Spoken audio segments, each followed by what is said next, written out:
Halo guys, welcome back with me Andri Lim di Hah? Kok iso?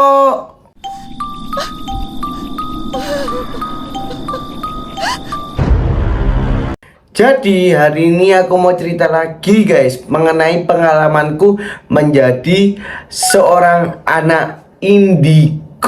Nah, ceritanya itu berlanjut. Waktu setelah aku melihat anak kecil yang anak SD yang waktu di sekolah itu, aku tuh lebih pekat lagi guys. Jadi aku tuh kan tinggal di rumah nih, rumah yang aku tinggalin sekarang. Nah, lokasinya itu kayak bekas penjajahan Belanda zaman dahulu kala banget. Dan ini masih arsitek bener-bener khas Belanda banget. Jadi waktu itu aku masih satu SD. Nah, aku tuh kan masih tidur sama nyokap sama bokap, ya kan. Kemudian aku tuh ngeliat teman-temanku yang di sekolah itu pada tidur sendirian, guys. Nggak tidur sama nyokap dan bokapnya. Dari sana aku tuh punya terbesit pikiran bahwa aku tuh harus tidur sendirian. Karena malu dong ketika teman lu datang terus lu dicengin, anak mama, anak papa, tidur masih sama mama papa. Pasti kan malu kan? Nah, ini lanjut ke ceritanya. Dan kamar yang aku tempatin sekarang ini bener-bener udah ditinggal sama adiknya papaku tuh bener-bener lama banget. Jadi udah kosong dan gak ada orang sama sekali yang nidurin tempat ini. Itu berjalan kalau nggak salah dikosongin itu selama 3 tahun. 2 tahun setengah tuh nggak 3 tahun. Karena posisinya kayak mesti ada sering tamu yang nginep atau apa itu jarang banget gitu. Jadi kayak tamunya nyokap, temennya bokap itu jarang dateng ke rumahku. Pasti kalau ke Surabaya pun itu pasti tidurnya di hotel guys. Akhirnya kamar ini tuh beneran udah nggak kesentuh sama sekali. Dan waktu itu posisinya aku tuh tidur sendirian coba 1 hari ya kan. Nah itu berjalan masih aman, lancar, gak ada gangguan sama sekali. Tapi yang anehnya itu kayak aku tuh ngerasa kayak ada yang ganjel, kayak ada yang selalu di sampingku itu loh guys. Jadi dia tuh nggak kelihatan sama sekali. Jadi itu beneran dia di sampingku tapi nggak kelihatan. Dan itu aku ngerasa kayak lo tau gak sih ketika lo misalnya jalan ya kan, terus kayak ada di samping lo ada orang kayak ada yang ngikutin. Nah itu yang aku rasain guys. Habis gitu kan aku kan ngerasain tuh yang tadi aku bilang, aku ceritain, aku kan ngerasain banget kayak ada yang deketin atau yang ada di sekitarku. Tapi anehnya di hari kedua itu mulai nih ada gejolak gangguan. Jadi awalnya yang tidurnya mulai masih bisa nyaman, dan itu mulai nggak nyaman banget guys. Karena kayak lo tuh tidur kayak diliatin banget tuh, sama kayak ada orang yang ngeliatin lo. Jadi lo bayangin ya lo tidur gini kan. Nah itu ada orang anak kecil, bukan anak kecil, kayak orang gede ya kan. Ya bukan anak kecil sih, kayak dewasa gitu ngeliatin lo gini.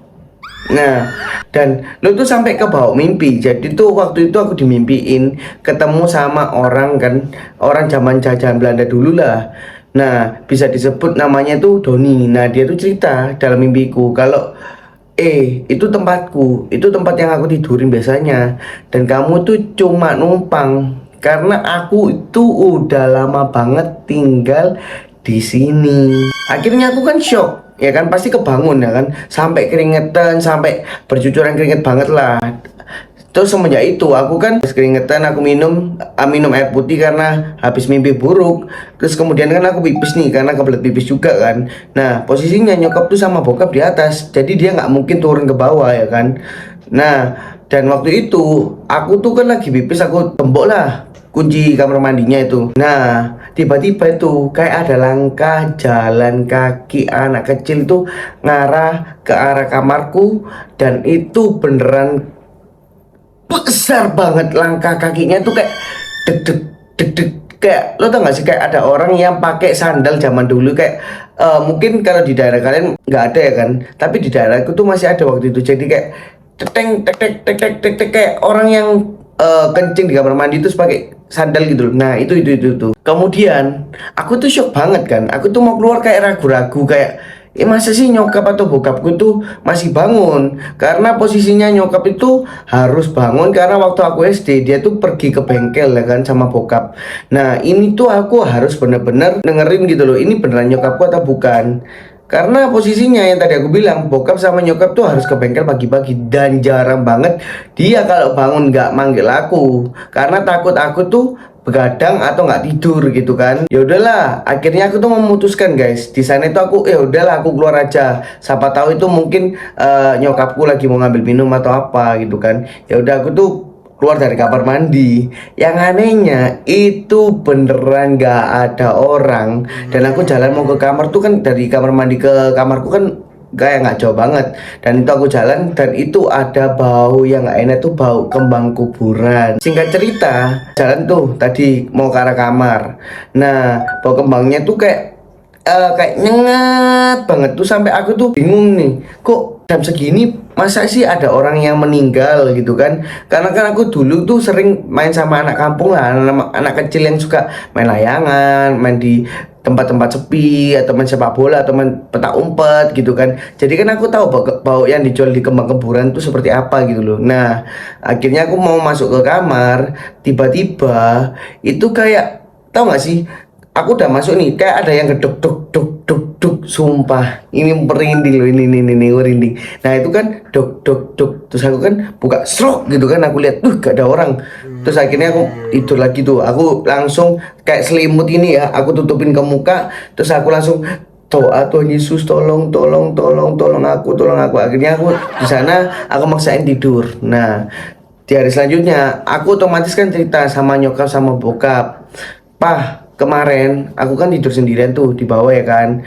Nah, ada orang atau mungkin siapapun yang gedung kamarku, tapi aku buka itu nggak ada orang." Singkat cerita, di hari ketiga aku tidur sendirian. Nah, aku kan tidur nih, langsung balik tidur lagi kan, habis pulang sekolah, mandi, kerjain PR, terus tidur kan. Nah, waktu tidur itu kalau nggak salah sekitar jam 11. Nah, rumahku itu sepi banget. Jadi jam 9, jam setengah 10, nyokap atau bokapku tuh pasti udah ke atas, karena memang diwajibkan dia tuh bangun pagi, karena jalan ke tempat bengkelnya tuh beneran agak jauh gitu kan. Akhirnya aku kan ketiduran juga. Nah, aku ketiduran tuh, singkat cerita tuh juga ada yang gini loh guys, kakiku tuh ditawel dan dijejit gini. Nah, aku shock parah gitu kan. Aku bangun, aku lihat, loh kok nggak ada orang, tadi kan ada yang jiwit. Karena nyokapku tuh biasanya pernah bangunin aku tuh kayak pakai jiwitan yang sama kayak tadi gitu kan.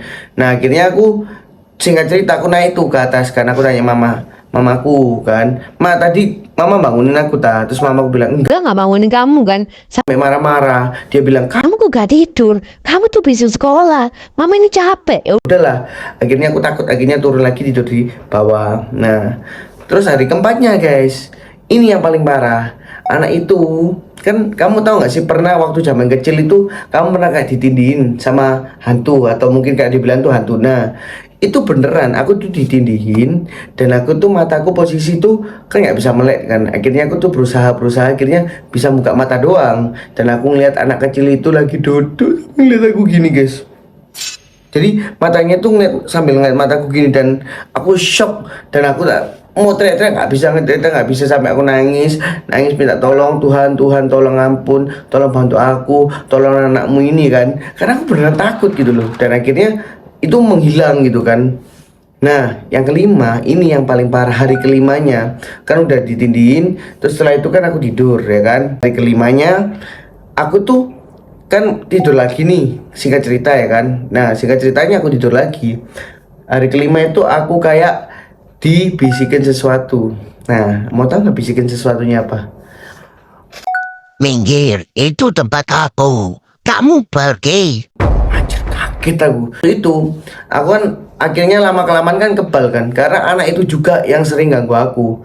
Dan aku kebangun, aku ngeliat, tuh akhirnya anak itu beneran ada di sebelahku. Itu cerita yang bener guys. Jadi dia itu mukanya tapi nggak seancur yang aku waktu kemarin cerita. Jadi mukanya itu masih polos, pucet, dan dia itu matanya melotot. Terus aku kan berusaha kayak memberaniin diri kan tanya, dan dia tuh nggak mau jawab, dan kayak nunjuk-nunjuk kayak gini gitu. Lo bayangin gimana jadi gua. Yang anehnya, waktu dia nunjuk-nunjuk itu, dia tuh ngarah ke pintu suruh aku keluar.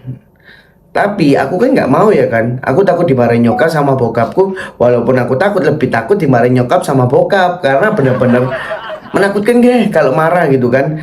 Nah, akhirnya waktu aku bangun, kan aku disuruh keluar dan aku tuh bilang, aku nggak mau. Ini tempatku, ini rumahku dan kamu tuh memang mungkin udah lama di sini, tapi ini rumahku karena aku tinggal di sini juga udah lama banget. Terus dia bilang, kayak dia tuh nggak bilang, cuma kayak apa ya, kayak marah gitu kan. Terus kayak akhirnya aku bilang sorry, aku tuh bukan ganggu, aku tuh cuma mau tidur di sini karena aku tuh kepengen belajar mandiri. Dan anak itu singkat cerita diem guys, dan akhirnya menghilang. Dan sejak itu anak itu nggak pernah nongol lagi. Tapi yang anehnya waktu dia gede itu sering nongol dan aku tuh udah ya namanya udah lama ngelihat hantu, otomatis biasa. Malah sering dia di sini tuh kadang dia nongolin diri dan aku ya cuma oh gitu aja. Nah itu ceritanya. Jadi buat kalian yang baru bergabung di channel aku, jangan lupa kalian pencet tombol like, comment, and subscribe biar aku lebih semangat lagi membuat video menarik tentang seputar horor buat kalian semua. Thank you, bye bye.